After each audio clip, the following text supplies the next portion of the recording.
Today on Getting Real with the Housewives, Noella Bergener reveals all about her messy divorce and how she really feels about her castmates questioning her marriage. There's been no changes in the finances. He's not paid rent. We're currently squatting in our 10,000 square foot mansion, which is very eerie. And Margaret Josephs opens up about her feud with Teresa Giudice. She's not too happy with the march. I think I am very honest of the way I feel about certain things. And Teresa doesn't always like to hear that from me. Then we break down the latest in Housewives news, from Meghan King's split to Vicki Gunvalson slamming her ex's engagement. Plus, things get heated on this week's Real Housewives of Orange County. We've got that plus so much more on this week's Getting Real with the Housewives. Hey guys, Christina Garibaldi here with Us Weekly executive producer Mandy DeCamp. Welcome to Getting Real with the Housewives, and Happy New Year, Mandy. Happy New Year, Christina. I'm excited. A whole new year of Housewives. Whole new year of Housewives. We have a lot to get to. A lot of news happened over the break. But before we get into it, let's hear what you guys had to say about our last show. And it definitely got a lot of people talking. We sure do.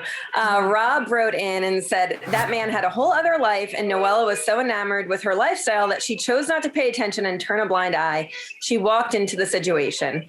I have a lot to say about Noella. I think we'll get to it later when we recap last night's episode. And we also actually sat down with her this week. You sat down with her and got tons of details on the messy split. So we'll definitely get into that, Rob. Stay tuned. Yes, definitely. She did not hold back.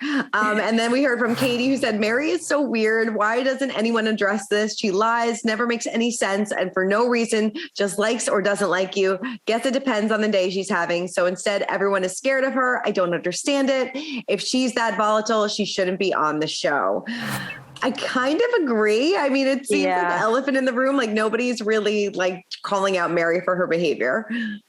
I agree. We saw it with Erika Jayne. Everyone was scared of her in Beverly Hills. Now everyone's scared of Mary. I don't understand this like scared mentality that these housewives are getting. You're housewives because you're outspoken. Speak and talk, like tell her off if she's being absurd. Seriously. I don't know. Everybody's scared of Mary this season. All right. Well, we have a lot of Housewives news to get to. So what have the ladies been up to this week?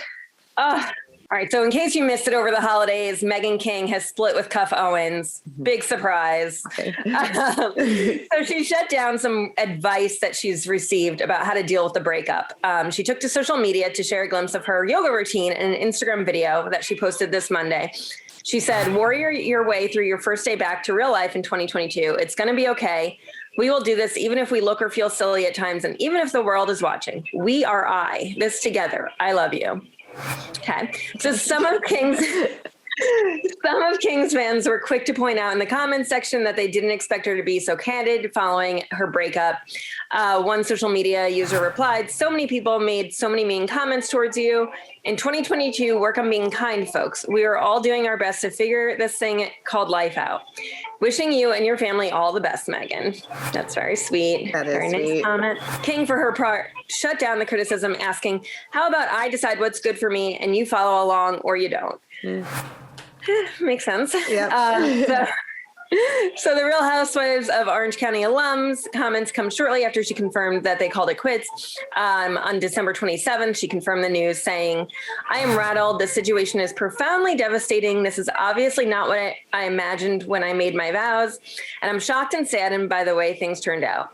I'm moving forward with my children as we privately process our pain and begin to let go of shattered dreams. Yikes. Oh my gosh. What do you think about this breakup? I mean, like you said, not really surprising. I mean, they were only dating for like 2 months or so. And, maybe, and I think that they weren't really even living in the same, he's in California. She's in Minnesota. Is that correct? Yeah. So, I mean, I think maybe they just didn't really talk about the future. And they're like, oh my God, we're married. How is this going to work out? My theory in my head is he didn't look like Google her before. Yeah.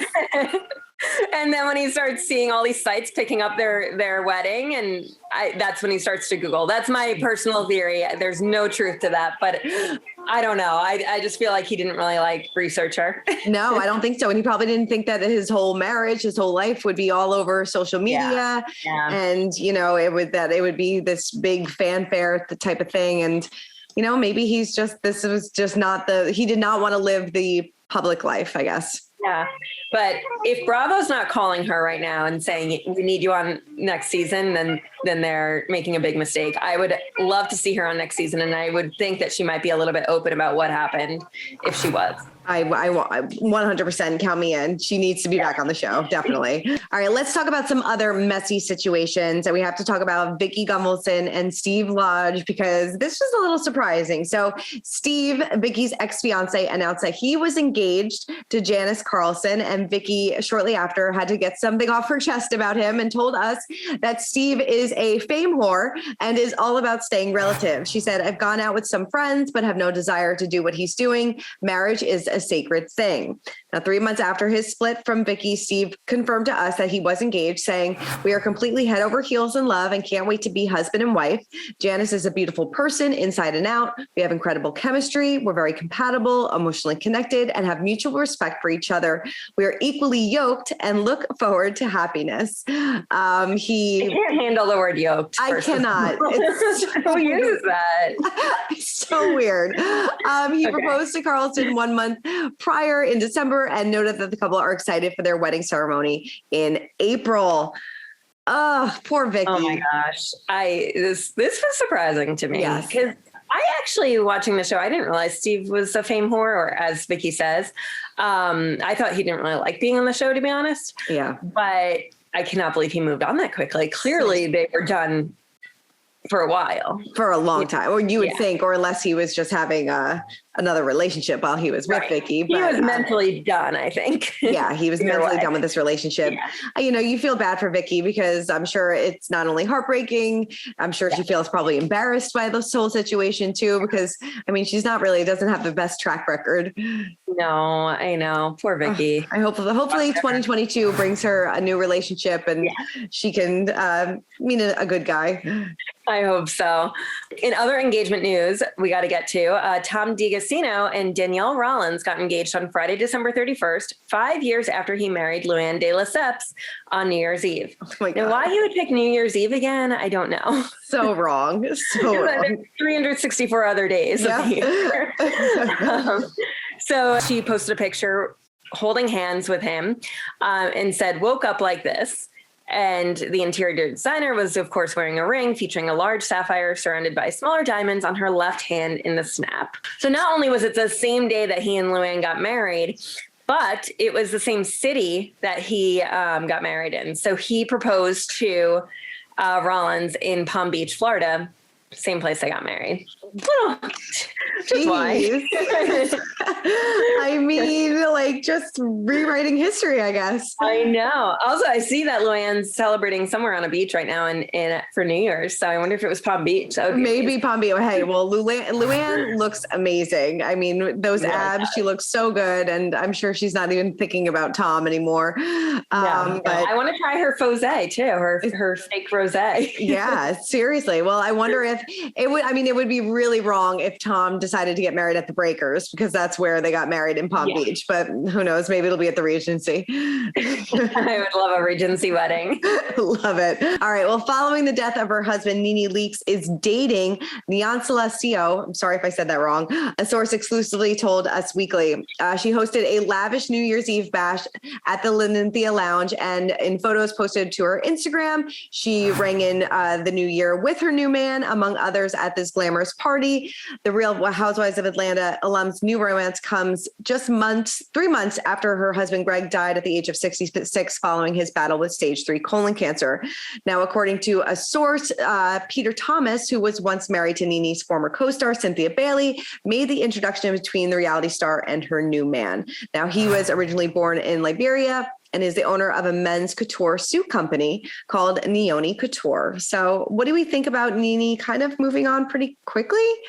It's a little fast for me. Yeah. 3 months. That's crazy. The only thing I can say is I think that he had been sick for a while. Yeah. So maybe mentally she was detaching herself romantically from her husband. I don't know. It feels very, very soon to me. But at the same time, if it's a distraction and making her happy, who really cares? Even if it doesn't last, whatever. Right. Have fun.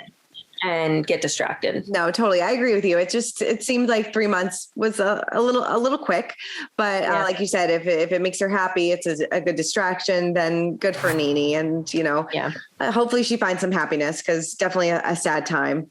I think the hard part is that, we're writing about it because NeNe leaks. If this was like just a private thing that she was just having some fun and distracting herself, it's one thing.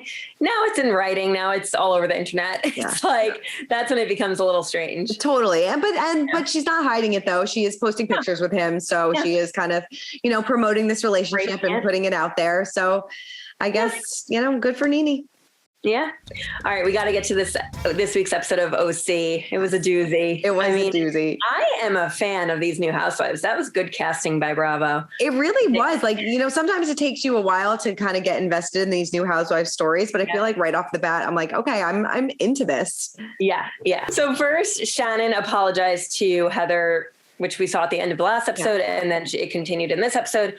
And she also apologized to Terry. What did you think about this apology? Do you think it was genuine? What did you think of their reaction? I mean, I kind of felt like the apology was genuine, but I almost agree with Shannon a little bit that it felt like Heather was like a teacher scolding its student, and it was like, you need, and like Heather was like, you need to do this, you need to do that. She's a grown woman. She doesn't have to apologize like that. And it just seemed like she was like embarrassing her a little bit, but I did feel like the apology was sincere. How about you? Yeah, I totally think the apology was sincere. I'm not the biggest Shannon fan, but Heather's really not, I don't know. She's kind of bothering me this season. She seems very almost scripted. Like she's playing this role and has to play this. Like she's very the way she speaks bothers me. I don't remember her bothering me this much in the past. No, me neither. And it's almost like she's kind of talking down to people a little bit. Like she feels like she's like a lot better than everybody else. It seems like it's like, oh, I get it. You live in this amazing, amazing home and, have everything life could offer. But I don't know, in ways it kind of almost feels like she just seems like she's better than everybody. Yeah. And then let's get into her friendship with Gina, which feels completely forced and fake to me. Yes. It seems like she's like treating Gina like a charity case. Yes. Totally. What is this? I don't know. It's like, let's bring... Like, it's like a privilege for Gina to be friends with her. Right. Yes. Like you are coming to our derby date and you can sit in the winner's circle. Like, let me show you what life really has to offer. But yes, it does. It feels like, let me take my friend who doesn't have as much money as I do and show her off. Like, I don't know. It's strange. Weird. It's strange. Heather's bothering me. Let us know in the comments, everyone, what you think about Heather's return this season and if you like her or not on the show. Yeah. Totally. All right. What do we think about Noella and this divorce? It is just, it gets stranger by the minute. It really does. I mean, I don't know whose side I'm on. I would love to hear from him more. He has given us a few comments. Yes. So he's definitely disagreeing with most of things that she's been saying. The weirdest comment of the whole show to me was when she said that she offered him their dog. Like she was afraid he might be lonely. Like what? This whole thing is so weird. And like he served her divorce papers with flowers and, she was like whispering this whole conversation. Yeah, the whispering. So she was on Watch What Happens After and said that it wasn't. So some people were saying it was because she has surveillance in her house and that's why she was whispering. But she said that when she gets stressed, she loses her voice. So... Interesting. The whispering was bizarre. I was like, what? Why are there captions? Why can't I hear her? Right. But I totally understand why the ladies are questioning her marriage. Cause it almost seems like you can't make this. I don't know that she's making, not that she's making it up. I don't want to say that because I have no idea, but it just seems unbelievable. It seems unbelievable. Something is missing majorly. Yes. I mean, she has been open on social media and she said to you that there was infidelity in the marriage previously. And she did say, I think it may have been to you, that she's almost wondering if he's protecting her in a way because whatever he did this time was so bad. Because I asked her, I was like, do you know why this marriage ended? And she said, yes, I do, but I'm not ready to talk about that right now. So there is definitely a big piece of this puzzle that is missing that I feel like we need. So We need something does not add up, because she did say, she said, you know, we dealt with infidelity, we've dealt with all these other things, but when all this, that he owes like almost $6 million to the IRS, when that came out is when he decided to pull back. I'm like, that doesn't really, something doesn't add up, and we're missing something. So hopefully, you know, in due time, maybe she'll decide to reveal it. Maybe he'll speak out a little bit more. I don't know. But we did recently sit down with Noella, who detailed her nasty divorce and how she really feels about the ladies questioning her relationship. Take a look. I mean, what's kind of like the status of your relationship status right now? Obviously, do you have any sort of communication, you know, or is it just through social media, through lawyers and things like that? Yeah, we were communicating somewhat nicely to the point where we pretty much negotiated our own settlement, like just those little fine details that weren't discussed in mediation. And it felt like we were going well. And then he really aggressively kept going forward with the divorce in Puerto Rico, which was not necessarily the plan. That was also supposed to be wrapped up in the settlement. So then we had to take a back step from that. So I no longer felt like I could trust talking to him or communicating with him. I'd still send him pictures of our son. I'd still encourage him to come visit our son. But besides that, like, trust was once again broken. Like, how many times can you say that before sounding like a crazy person? So yeah, sadly, we've not really had a good rapport back and forth, just because it doesn't behoove me, you know, it doesn't benefit me whatsoever. Every time I've tried to give him a heads up or be there for him, he's used it against me. At this point, we have a settlement. We both have ironed out all the details. Like, it's ready to go. We just need to sign. I'm ready to sign, and he's just not doing it. So here we are. I'm hoping that eventually, maybe doing things like this will get through to him that let's just focus on co-parenting. Let's just finish this so we could just be done and put this in our rear view and just heal. Yeah. Why do you think he's kind of dragging his feet about it? Is he hoping for a reconciliation in a way? Oh gosh, no. I mean, you take those words back. You don't even put that out there to the universe. No. Ego? I mean, yeah, I don't know. I really don't know. Obviously, I don't know what's in this man's head since 5 months ago, going on 6 months. So I couldn't tell you, but I think it's more ego related than, like, you know, matters of the heart. Right. And I know you spoke out on the show about how, you know, your credit cards were shut off and he, you know, hasn't paid child support and, you know, therapy for your son. Has that changed at all? Yes. So no, everything's exactly the same. Yeah, he cut off my credit cards. Those have not been turned back on. I have access to one singular credit card. It's a number that's through Instacart and Amazon. So, I mean, we're just buying everything we can through Amazon, like stocking up on like a year's worth of diapers and, you know. We've got like his office in our house now is just turned into like a storage space just to like, because we don't know. He's never had a conversation with me about it. He could shut it off in any moment. And then I mean, you know, like I literally would have to like look at some serious options. So yeah, there's been no changes in the finances. He's not paid rent. We're currently squatting in our 10,000 square foot mansion. Which is very eerie. Was it hard to hear the women kind of question your marriage and your relationship and kind of, you know, talk about what was going on, not to your face? That was rough. That was definitely, you know, that's the part of the show that a lot of people say, like, sometimes maybe you just don't want to watch. It's like, oh gosh, I don't want to see this. Like, it makes me feel gross. So, you know, like, I think the hardest part of last night's episode was watching Gina say to Heather, after I'd given her a heads up, like, just be careful there, that Gina took from that I was jealous of Heather's lifestyle. That felt really icky to hear, because it's like, it's my lifestyle too. There's nothing that Heather has that I want. I'm just giving you a heads up, like, as a friend, because I really genuinely want you to make sure that you're surrounding yourself with people who are interested in real friendships. And, you know, and I'm sensing something here. So, yeah. So after after Noella said that she's basically squatting in her $10 million mansion, he spoke out to us and said that this house was actually a lease and that that their lease was up in November. So she's technically, I guess, trespassing in the house. I don't know. I think he said the lease was for the show. Right. Yes. For the show.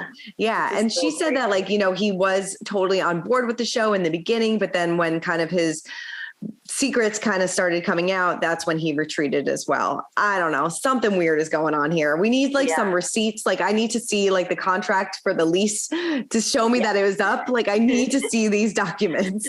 I need more. What did you also think about, we forgot to talk about Dr. Jen tagging Noella in a photo. Yeah. That was bizarre. That's really weird. And it does kind of seem thirsty. Like you're trying to just get her followers or, make it seem like she's one of your patients. Right. That was bizarre to me. That was really bizarre. I would have been kind of like weirded out about that too. So I kind of get that. But it seems like Noella and Dr. Jen have known each other for quite a long time though. A year, I think Jen said. Yeah. So like they knew each other before the camera started rolling. So maybe she just felt like, oh, we're friends. She won't care. But strange. I don't know. But you have to remember only 5 episodes into the season. So there's a lot more to get to. Also, I can't wait. Noella was on Watch What Happens After, and she said to Andy Cohen that something is going to happen with Heather in a few episodes with her and Heather. That's going to explain like why she's been saying things about Heather. So I can't wait to hear about that. Yes, she teased that in our interview as well, saying like, she does not trust Heather. She felt like Heather was very manipulative and not there for real friendships. So yeah, that things are going to get nasty. Can't wait. It's a good season. It is. Yeah. We also caught up with Margaret Josephs from Jersey Housewives, who teased her explosive feud that's coming up this season with Teresa Giudice. So take a look. In the trailer, we saw that you and Teresa get into a little bit of a heated discussion. Can you tease anything about what went down with her this season? I mean, oh my God, it's I think people could know. She's not too happy with the Marge. I think I am very honest of the way I feel about certain things. And Teresa doesn't always like to hear that from me. And she gets upset. And obviously it's pertaining to her relationship. Mm-hmm. And she gets very mad. And, she's a hot temper. Is there anything you would change now that the season's over in terms of like how you handled that situation? No, I think I handled it very well, truthfully. I handled it very well. I handled it much better than she did. And where do you guys stand now? She's not too happy with me. I always feel this way. If you truly care about someone and truly like someone, it's important to be honest with them. I'm not a yes woman. At my age, I don't have to yes anybody to death. My best friends in the world, you have to be honest with everybody. Mm-hmm. Now, how does this season's drama compare to seasons past, in your opinion?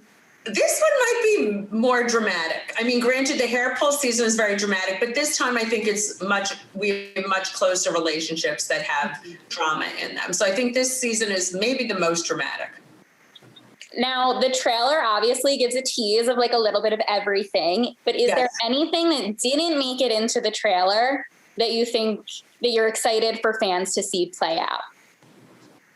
I think there's more fun stuff that didn't make it into the trailer that I think fans will like to see play out. And I think, the build up to everything will be fun for the fans to see. Typical Jersey. I'm ready for it. I forget that we're only a couple weeks out, but Margaret says that she questioned her relationship with Louis, which I'm sure a lot of us have.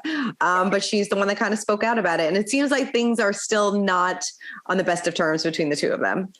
I agree. Yeah, it seems good. I mean, I feel like Margaret's like the Dorinda of Jersey. Yeah. She's not afraid to say what she thinks to the other housewives, and I like that. I like that too. All right, well, let's get to our social spotlight of the week where we discuss which of the ladies caught our attention. Who caught your attention this week? Well, I think a few of the ladies posted this, but I'm going off of Crystal's Instagram, Crystal Minkoff from Beverly Hills Housewives. She shared a series of posts of John Mellencamp serenading the housewives with the caption, "What a way to ring in the new year. Thank you, Kyle Richards and Mauricio, for opening up your home to us and starting 2022 with such warmth and joy. To top it off, we got to experience the most magical, intimate session with John Mellencamp." Love this. Must be nice. This is so funny, and I want to be invited. I want to be invited to that as well. Like, must be like the best. I mean, it's nice to have famous friends, I guess. Yeah. Well, I'm guessing at that same party is because mine is from Kyle Richards. So this was at the same party. She posted this photo, says, bringing in the new year, such a special night, 2022. Here we come. Fine. Picture's great. But then you look right in the middle. What is Ashley Simpson doing there? What is Ashley Simpson doing? She's on Housewives. I'm all for it. I'm all for it. I mean, are they recruiting her to be the next housewife? Because like you said, totally here for it. I hope so. I really do. So random, so wonderful. I love everything about it. But there was also, I forgot to mention, Carmen Electra actually responded to a comment because I guess somebody posted a photo of her and Garcelle. I guess they're friends, and was like, oh, wouldn't it be great if Carmen Electra was on Real Housewives of Beverly Hills? And she commented being like, yeah, it would be fun. So who knows, maybe another cast. Bravo, pick up the phone. Yeah, seriously, get on that immediately. She would be great, I think. She really would. I love it. Yeah. All right, well, Mandy, that is it for this week's episode of Getting Real with the Housewives. Thanks for running down all things Housewives with me, as always. Thanks, Christina. All right. For more, if you want to listen to our full interview with Noella, make sure you listen to our Getting Real with the Housewives podcast. Keep commenting, keep subscribing, and we'll see you guys next week. Bye. Bye.